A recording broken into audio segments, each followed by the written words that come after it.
नहीं बैठो।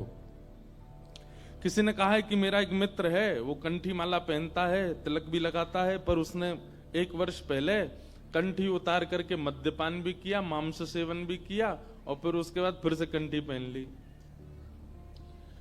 एक बार हमसे किसी ने कहा था, बोले महाराज जी ऐसा कर सकते हैं कि कभी जैसे सामने कोई ऐसी वस्तु खाने की आ जाए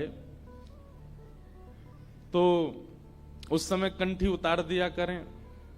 वाह, मतलब कोई अपनी वो चल रही है क्या कोई कि बस एक बार धारण, मतलब ये तो वही बात हो गई कि अब बोलने में तो अटपटी लग रही है पर है तो सत्य कि विवाह के बाद पत्नी किसी अन्य पुरुष को देख के सोचे कि मैं मंगलसूत्र उतार दूं थोड़ी देर के लिए, कहीं इसको ये ना पता चल जाए कि मैं विवाहिता हूं। ये कितना बड़ा अपराध है। आप विवाह के पश्चात कैसे उतार सकते हैं? आपको जीवन पर्यंत धारण करना पड़ेगा। जिस प्रकार का अपराध वहां है उसी प्रकार का अपराध यहां भी है। आप व्यंजनों को देख करके और मद्य आदि पान के लिए कंठी उतार दे रहे हैं, फिर पा ले रहे हैं, फिर उसके बाद फिर कंठी पहन ले रहे हैं। ये तो घनघोर अपराध है, ये तो करना ही नहीं चाहिए। आप ये सोचिए तुलसी जी कितना बड़ा अपराध देंगी आपको।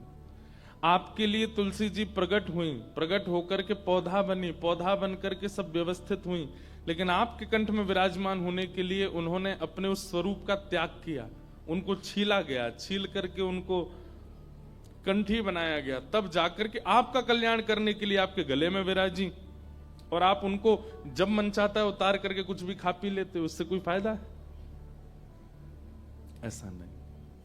एक बार यदि धारण किया है तो जिस प्रकार विवाह के उपरांत जीवन पर्यंत सौभाग्यवती नारी सौभाग्य चिन्हों को धारण करती है, ऐसे ही एक बार वैष्णव चिन्ह धारण करने के बाद फिर कभी उतारना नहीं और उसके विपरीत जाना नहीं।